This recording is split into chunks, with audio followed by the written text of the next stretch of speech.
observación, su mirada al respecto?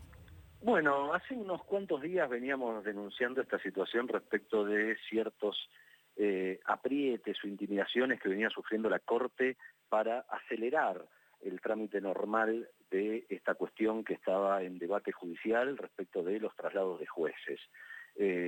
La decisión del per saltum de hoy nos va a dar la oportunidad de saber cuanto antes, en el menor tiempo posible, cuál es la interpretación definitiva de la Corte sobre esta cuestión y sobre todo saber si tenemos en nuestro país una Corte que respeta la Constitución y a los demás poderes del Estado o si es una Corte que se maneja conforme una agenda de presiones que se fija desde otro lado. A mí me llama la atención que se haya hecho uso de esta herramienta tan excepcional como es el per saltum, que registra un antecedente reciente. Desde que existe la ley se utilizó una sola vez esta herramienta y también fue para una cuestión en la que se debatían cuestiones vinculadas a la corporación judicial.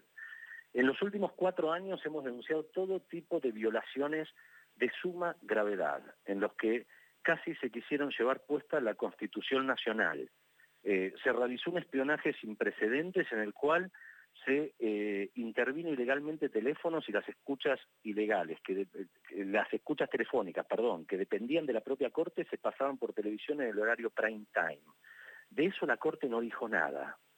Se llevó a cabo una persecución por vía del Poder Judicial sin precedentes y la Corte tampoco dijo nada. Esas cuestiones pareciera que no revisten gravedad institucional. Sin embargo, cuando se habla del funcionamiento del propio Poder Judicial, en el cual estamos ni más ni menos que remediando una irregularidad en designación de jueces a dedo cometida durante el gobierno anterior, la Corte hace uso de esta herramienta. Realmente me parece que eso sí debe llamarnos la atención, porque desconozco sinceramente cuál es el gravedómetro que utiliza la Corte para resolver. Pero bueno, bienvenido sea, en pocos días tendremos una resolución definitiva sobre el tema.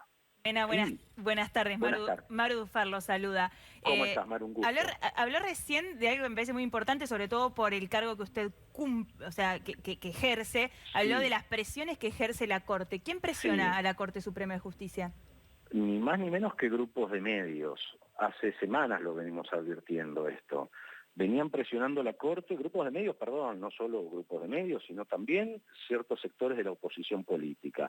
No puede pasarnos por alto que hace 20 días la dirigente Elisa Carrió haya amenazado al miembro de la Corte, Ricardo Lorenzetti, diciéndole pronto no va a poder caminar por Rafaela. Pero después el presidente de la Nación, que se supone que tiene mucho más poder que cualquier dirigente política, se manifestó en apoyo al presidente de la Corte Suprema de Justicia. Y yo le pregunto, Mena, ¿tanto poder tienen los medios como para torcer una decisión tan importante de la Corte Suprema de Justicia?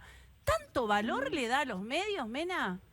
Sí, no seamos ingenuos, no torció una decisión, la decisión no se conoce todavía cuál va a ser el fondo de la cuestión, pero evidentemente lo que hizo fue generar esta resolución excepcional.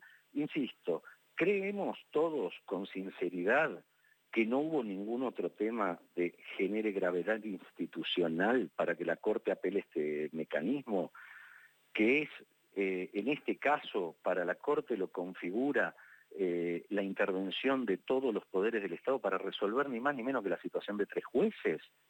Creo que si apelamos a un poco de honestidad intelectual nos vamos a dar cuenta que hay problemas bastante más graves en nuestro país de las que la Corte no se hace eco.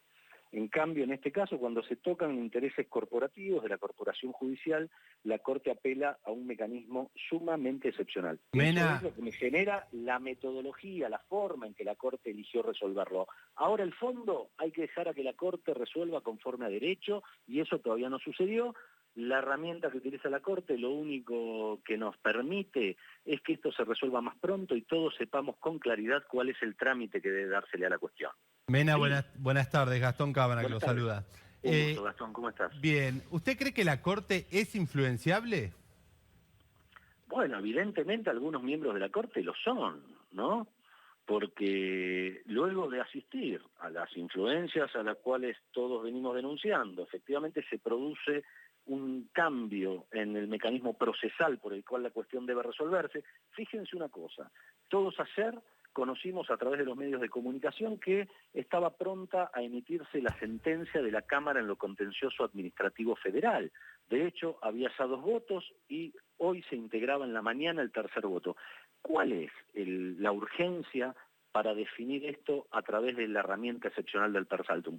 Sinceramente no la veo frente a otras urgencias en las que la Corte también tiene incidencia. Pero, Mena, usted dijo algunos evidentemente son influenciables, pero la votación fue unánime.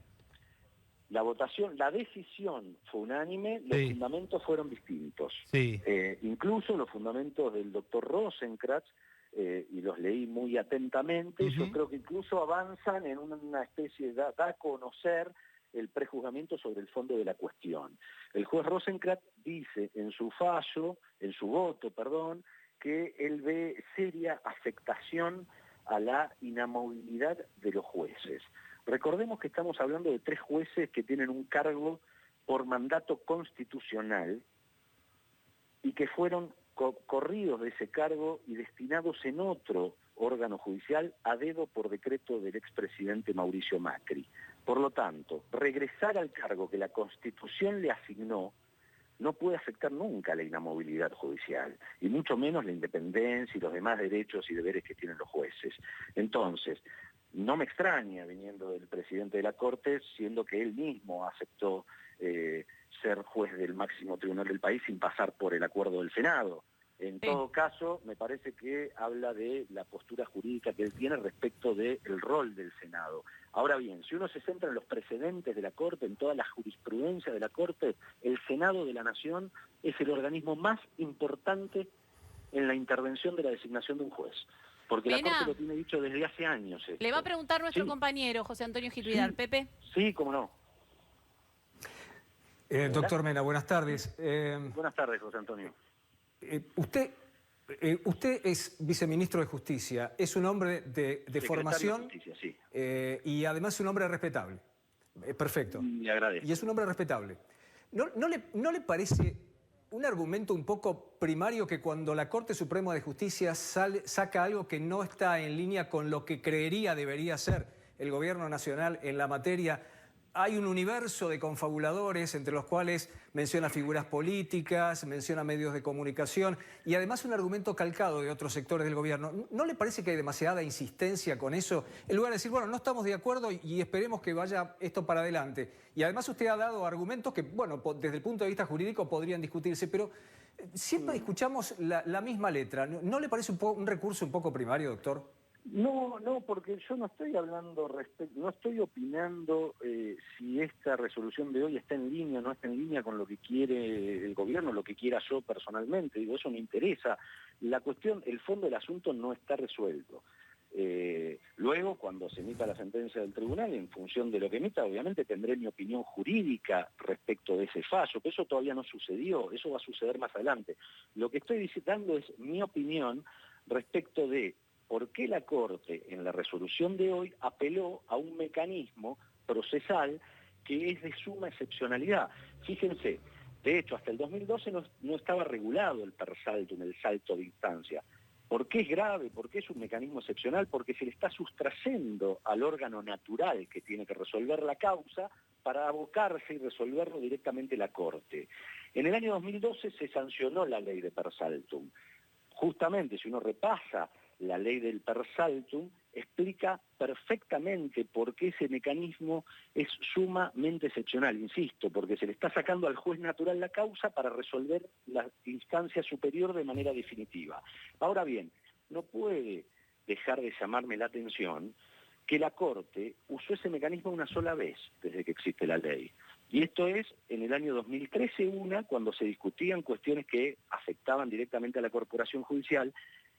Y desde ese año hasta ahora, como si ninguna otra cuestión grave hubiese sucedido, notifica para un trámite tan sencillo como el que estamos asistiendo y en el cual la Corte iba a poder intervenir Es que no, es un trámite tan sencillo, Mena, disculpe, que no se lo puedo dejar pasar. No es un trámite tan sencillo. Hay una jurídica, no sé quién habla, perdón. Sandra Borghi, ¿cómo le va, Mena? Sí, Sandra, discúlpame, no, es que no estoy viendo la tele. Está bien, Lo que pasa es que ahí tu opinión no es jurídica. Jurídicamente es muy sencillo lo que se está resolviendo y no se está afectando los derechos ni garantías de nadie. Políticamente no es tan sencillo lo que está pasando. Claro, pero la Corte tiene que resolver jurídicamente, principalmente, porque estamos hablando de la interpretación de la Constitución. Mena, ¿a qué voy? La presencia de estos 3 jueces en el cargo por el cual Macri los nombró a dedo, o en su tribunal de origen, en nada afecta a derechos y garantías. A eso me refiero, en que no veo, realmente me llama la atención, que la Corte se aboque con semejante excepcionalidad en un trámite que no generaba ningún efecto hacerlo naturalmente, que intervengan todas las instancias. Ahora bien, veo en eso un beneficio. Porque la Corte va a tener la oportunidad, en cuestión de 72, 96 horas, va a poder resolver definitivamente la cuestión. Y ahí va a estar zanjada y vamos a tener un fallo de fondo. Por eso es que no opino respecto de las bondades o el desagrado de este fallo. Lo que me hace ruido es el procedimiento.